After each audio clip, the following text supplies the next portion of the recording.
আমাদের গল্পের আসর থেকে শুভেচ্ছা জানিয়ে আজকের গল্প শুরু করছি। গল্পের নাম আয়না ভূত। গল্পটি লিখেছেন মোজাম্মেল হক নিয়োগী। তাহলে শুরু করা যাক। মনির সাহেব ও তার স্ত্রী থাকেন ধানমন্ডিতে। মনির সাহেবের এক ছেলে ও এক মেয়ে। তার ছেলে থাকে আমেরিকায় এবং মেয়ে কানাডায়।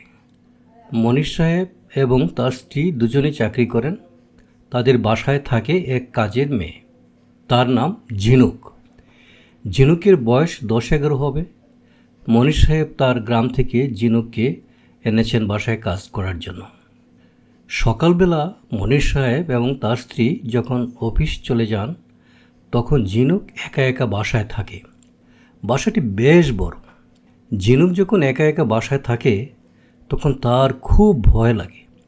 মনির সাহেবের স্ত্রী অফিসে যাওয়ার সময় এক গাদা কাজ দিয়ে যান ঝিনুককে। মাঝে মাঝে ঝিনুকের মায়ের কথা মনে হলে সে কাঁদে।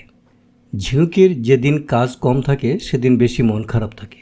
একা একা এত বড় বাসায় কতক্ষণ থাকা যায়। তখন সে গোসল করে, একা একা মনের আনন্দে সাজে, চোখে কাজল লাগায়, মুখে পাউডার মাখে, চুল আঁচড়ায়, বেগম সাহেবার কাপড় পরে, তারপর সারা বাসা ঘুরে বেড়ায় একা একা। একদিন ঝিনুকের কাজ কম ছিল। হাতের কাজ শেষ করার পর মায়ের কথা মনে হয়। ঝিনুক তখন কিছুক্ষণ কাঁদে। কান্না থামলে সে ড্রেসিং টেবিলের সামনে সাজতে বসে। হঠাৎ ঝিনুক দেখতে পায় আয়নাটা কালো হয়ে গেছে। ঝিনুক ভয়ে জোরসোরো হয়ে পড়ল। কী ব্যাপার? সে ভাবল, আয়নাটা হঠাৎ কালো হয়ে গেল কেন? ভয়ে সে কাঁপতে শুরু করলো। এ সময় আয়না থেকে ধোঁয়া বের হতে শুরু করলো। ঝিনুক ভাবল হয়তো আগুন লেগেছে। সে দৌড়ে দরজার কাছে চলে গেল, কিন্তু খুলতে পারল না। কারণ মনির সাহেব এবং তার স্ত্রী যখন অফিসে যান তখন বাইরে থেকে দরজায় তালা লাগিয়ে যান। ঝিনুক দরজার পাশে গিয়ে কাঁদতে শুরু করল। এ সময় একটা বিকট হাসির শব্দ শুনতে পেল ঝিনুক। হাসির শব্দ শুনে আয়নার দিকে তাকালো। তখন সে দেখতে পেল আয়নায় একটা মানুষের কঙ্কাল দাঁত বের করে হাসছে। ঝিনুক তখন ভাবল, ভয় পেয়ে মরে গেলে লাভ কী? তার চেয়ে বরং কঙ্কালের সাথে কথা বলে দেখি সে কি আমাকে মেরে ফেলবে কি না। ঝিনুক সাহস করে আয়নার কাছে এলো। কঙ্কালটিকে ঝিনুক জিজ্ঞেস করল, তুমি কে? কঙ্কাল বলল, মানুষ আমাকে ভূত বলে, তবে আমি নিজেকে বলি মরা মানুষ। এই বাড়ির মালিক মনিরের বাবা। তুমি নিশ্চয়ই বুঝতে পেরেছ, তাই না? হ্যাঁ, বুঝতে পেরেছি। তবে মরা মানুষ তো কখনো দুনিয়াতে আসতে পারে না। তুমি কিভাবে এলে এখানে? এই জন্য তো লোকে আমাকে ভূত বলে। যারা আসতে পারে তাদেরকে মানুষেরা ভূত বলে গালাগাল দেয়। আমাকে দেখে তুমি ভয় পাচ্ছ?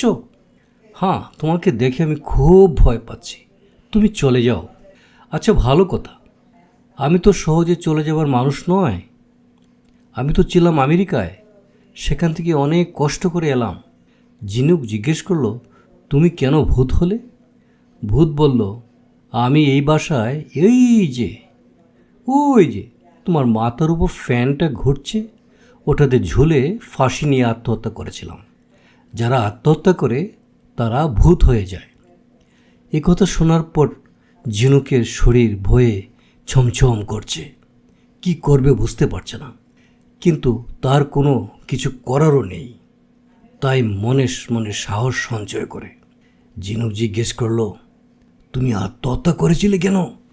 ভূত বলল, মনের দুঃখে, মনের কষ্টে। যাক, সেসব কথা, সব কথা তোমাকে বলা যাবে না। ঝিনুক বলল, তুমি চলে যাও, আমি খুব ভয় পাচ্ছি। ভূত বলল, এত দূর থেকে যখন এলাম কিছু না খেয়ে চলে যাব?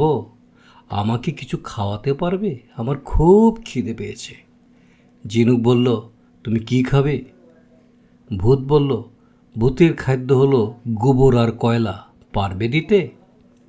না, এসব এই বাসায় নেই। ভাত খেলে খেতে পারো, পাউরুটি খেতে পারো, মিষ্টি খেতে পারো। পাউরুটির সাথে জেলু খুব মজা, খাবে?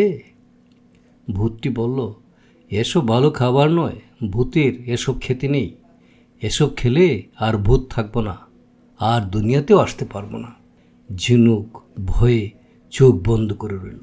এ সময় ভূতটি আয়না থেকে বের হয়ে এসে মানুষের রূপ নিল। সে ঝিনুকের হাত ধরে বলল, ভয় পেও না, আমি তোমার বন্ধু। তুমি যখন তোমার মায়ের জন্য কাঁদো, আমি তখন তোমাকে দেখি, তখন আমার খুব কষ্ট হয়, তাই তোমাকে সাহায্য করতে এলাম। ঝিনুক বলল, তুমি আমাকে কিভাবে সাহায্য করবে?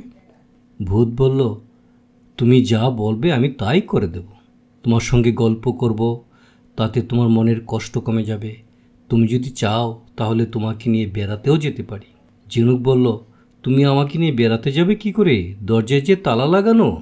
ভূত চোখ বন্ধ করে হাত বাড়ালো। তার হাতটা আস্তে আস্তে লম্বা হয়ে গেল এবং দরজার তালাটা খুলে নিয়ে এলো। ভূতের নিজের হাতে তালাটা দেখিয়ে ঝিনুককে বলল, দেখলে তো তালা কিভাবে খুলে নিয়ে এলাম, আবার লাগিয়েও দিতে পারবো। ঝিনুক বলল, তাহলে লাগিয়ে দাও আর আমাকে নিয়ে দূরের পাহাড়ে বেরিয়ে এসো। ভূতটা তখন ঝিনুকের মাথার উপর হাত রাখলো। ঝিনুক একটা মার্বেল হয়ে গেল। ঝিনুক বুঝতে পারছে সে মার্বেল হয়ে গেছে, কিন্তু তার তখন কিছুই করার ছিল না। সে কথাও বলতে পারছে না। এখন আর ভয় পেলেও লাভ নেই। হঠাৎ ভূতটা উড়ে গেল এবং বান্দরবানের গিয়ে ঝিনুককে একটি পাহাড়ের উপর নামিয়ে দিল। ঝিনুক আবার মার্বেল থেকে মানুষ হয়ে গেল। ভূতটা জিজ্ঞেস করলো, তুমি কি আমাকে ভয় পাচ্ছ? ঝিনুক বলল, না, ভয় পাচ্ছি না। হঠাৎ ঝিনুক পাহাড়ের নিচের দিকে তাকিয়ে দেখে হাজার হাজার মানুষের মাথার খুলি পড়ে আছে। ভয়ে তার বুক কাঁপতে লাগলো। ঝিনুক ভয়ে ভয়ে জিজ্ঞেস করলো, এখানে এত মানুষের মাথার খুলি কেন? ভূতটা বলল, এরা সবাই ভূত। দিনের বেলায় মাথার খুলি হয়ে পড়ে থাকে, রাতে খাবারের খুঁজে বের হয়। অন্ধকার রাতে ওরা বের হতে বেশি ভালোবাসে। এই সময় কয়েকটা মাথার খুলি হা হা হা হা হা হা করে হাসে দিল। ঝিনুক ভয়ে ভূতটাকে জড়িয়ে ধরে বলল, তাড়াতাড়ি বাসায় চলো, এখানে আমার ভয় লাগছে। ভূতটি বলল, ওরা কিছু করতে পারবে না, তুমি ভয় পেও না। ঝিনুক এবার আকাশের দিকে তাকালো। সে দেখতে পেল বিরাট বিরাট বাঁদর উঠছে। বাঁদরগুলো হাতির মতো বড়। ঝিনুক ভূতকে জিজ্ঞেস করলো, এগুলি কি? ভূতটি বলল, এগুলোও ভূত, তোমাকে দেখতে এসেছে, তবে তোমার কোনো ক্ষতি করবে না। আমি কাছে আছি, এজন্য তোমাকে কেউ কিছু বলবে না, কেউ কিছু করবে না। ঝিনুক বলল, আমার বড় ভয় লাগছে, আমাকে নিয়ে বাসায় চলো। ভূতটা তখন ঝিনুকের মাথায় হাত রাখলো। ঝিনুক আবার মার্বেল হয়ে গেল এবং মুহূর্তের মধ্যে বাসায় এসে পৌঁছে গেল। ঝিনুককে আয়নার সামনে বসিয়ে ভূতটা আয়নার কাছে গেল। এই সময় ভূতটা বলল, আজ থেকে তোমার বাসার কোনো কাজ তোমাকে করতে হবে না, প্রতিদিন আমি তোমার সব কাজ করে দেব, তবে তুমি আমাকে ভয় পেও না। ঝিনুক বলল, তুমি কি সব কাজ করতে পারো? ভূতটা বলল, হ্যাঁ, ভূতরা সব কাজ করতে পারে, শুধু লেখাপড়া করতে পারে না। আমি যখন মানুষ ছিলাম তখন পড়তে পারতাম, এখন পারি না। না হয় আমি তোমাকে পড়াতে পারতাম। ঝিনুক মনে মনে ভাবল, ভূতটা কি আসলে কোনো কাজ করতে পারে? তাহলে একটু পরীক্ষা করে দেখা যাক। ঝিনুক তখন ভূতকে বলল, তুমি আমাকে এক কাপ চা খাওয়াতে পারবে? ভূতের হাতটা তখন আস্তে আস্তে লম্বা হয়ে রান্নাঘরে চলে গেল আর সে ঝিনুকের সামনেই বসে রইল। ঝিনুকের কিছুক্ষণের মধ্যেই সে এক কাপ চা বানিয়ে ঝিনুকের হাতে দিল। ঝিনুক অবাক হয়ে তাকিয়ে রইল।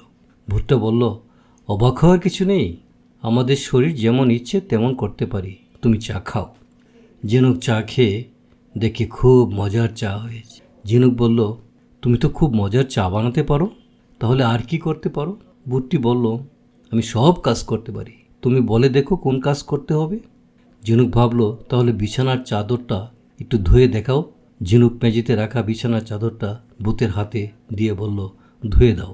ভূতটা তখন তার দুই হাত লম্বা করল। ড্রেসিং রুমে বসে থেকে সে বিছানার চাদর ধুয়ে দিল, আবার হাত লম্বা করে ছাদে শুকোতেও দিল। কিছুক্ষণ পর রোদের শুকানো চাদর আবার লম্বা হাত করে বাসার ভেতরে নিয়ে এলো। ভূতের এরকম কাজ করতে দেখে ঝিনুক তো অবাক হয়ে ভূতের দিকে তাকিয়ে রইল।